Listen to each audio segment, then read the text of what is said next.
Média sur Europe 1, le journal du village. Raphaël, aujourd'hui, vous avez un chiffre Internet. Oui, mon chiffre Internet du jour, c'est 5 401 000. Vous êtes donc 5 401 000 à être abonnés au compte Facebook des Bleus de l'équipe de France de foot, évidemment. À la veille de la Coupe du Monde, les choses sérieuses ont commencé.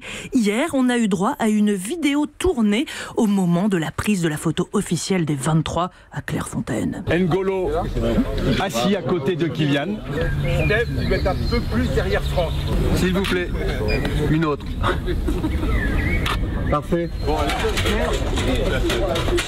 Ah, la photo officielle avec les jolis maillots, bleu pour les 20 joueurs de champ, blanc pour le staff technique, rouge pour les 3 gardiens. C'est beau comme un rêve de finale en Russie. Et ça a donné 227 000 likes sur Twitter, Instagram et Facebook. On a compilé tous les réseaux sociaux ce matin. Et votre info du jour, c'est une histoire rocambolesque à la sauce russe. Oui, on se croirait un peu dans un roman de John le Carré, mais en plus invraisemblable. Avant-hier, tout le monde a cru à l'assassinat d'un journaliste russe très critique envers Vladimir Poutine.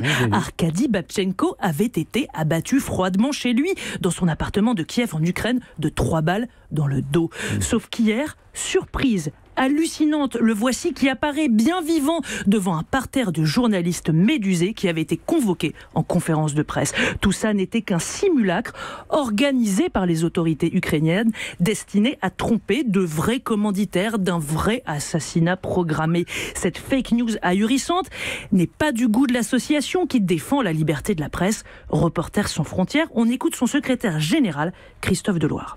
Cette mise en scène, elle nous a paru vraiment navrante. C'est un mensonge d'État sur le dos d'un journaliste, sur le cas d'un journaliste qui par ailleurs est menacé, qui est un journaliste qui est dans le viseur, si je puis dire, du Kremlin. Mais on ne doit pas jouer, et les États ne doivent pas jouer avec les faits, avec la vérité. Bref, ça n'a certainement pas servi la cause de la liberté de la presse et de la protection des journalistes. En tout cas, hier, dans cette conférence de presse, Arkady Babchenko a demandé pardon à sa femme, qui n'avait pas été mise dans la confidence et qui donc a cru que son journaliste de mari était trépassé pendant 24 heures. Un autre fait rarissime, le reporter a pu lire sa propre nécrologie dans le journal russe légendaire dans lequel il travaillait, Nova Gazeta.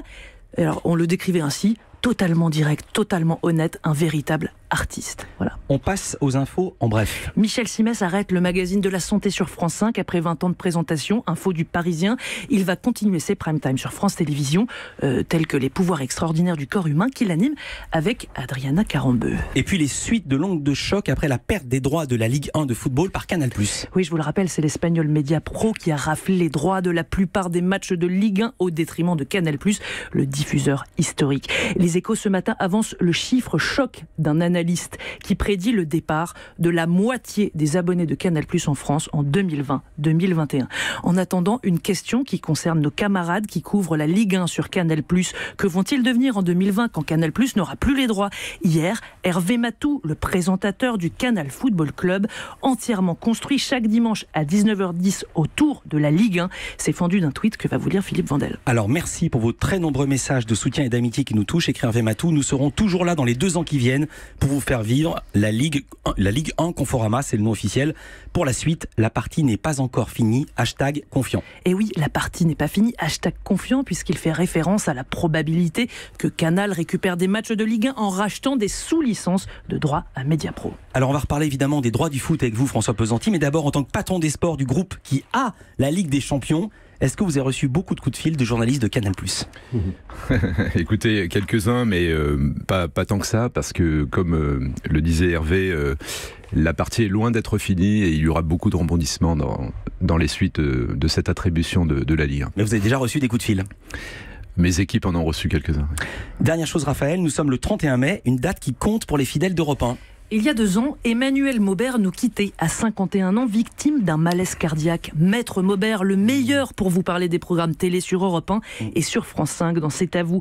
Il était non seulement un grand pro, mais dans la vie, il était ce qu'on appelle une crème. J'en étais personnellement témoin quand je commençais ce métier et qu'il me donnait ses conseils bienveillants. Ce matin, pour saluer sa mémoire, Village Média a choisi de rire.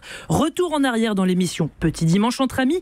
Nous sommes le 31 mai 2015. Maître Maubert parle d'un livre qui compile les perles entendues par les pompiers dans l'exercice de leur métier. Des perles telle que celle-ci. Ils entendent des choses absolument incroyables. Il y a quelqu'un qui appelle pour une blessure par arme à feu, donc c'est quand même un peu tragique, quoi. Oui. Oh non, mais c'est pas méchant, hein, c'est un tout petit trou de balle, on peut à peine être c'est un tout petit trou de balle, on peut Oh merde. Ah ben voilà, ça me perturbe. Attendez, non, on va le reprendre bien là. J'en ai perdu mon casque. Il a perdu son casque. Arrêtez, je vous demande de vous arrêter. Alors, Ah non, mais c'est pas méchant, c'est un tout petit trou de balle, on peut à mettre. on peut à peine y mettre. Mais oui, parce que j'ai oublié le pen. Voilà, c'est ça. On peut à peine y mettre. J'ai oublié des mots. Et Alors, on sinon, y va. tu dis le début, moi je dis à peine y mettre. Vas-y, Voilà. fais ça. Ah non, mais c'est pas méchant, c'est un tout petit trou de balle. On peut à peine y mettre. Oh, putain, t'as raison, c'est dur. Ah, merci. Ah, c'est un tout petit trou de balle, c'est pas méchant, hein. On peut C'est un tout petit trou de balle, on peut à peine y mettre un doigt. Voilà, ça dure, mais on vous l'a laissé en intégralité parce que c'est bon. La personne qui aide Maître Maubert, c'était la comédienne Alexandra Lamy.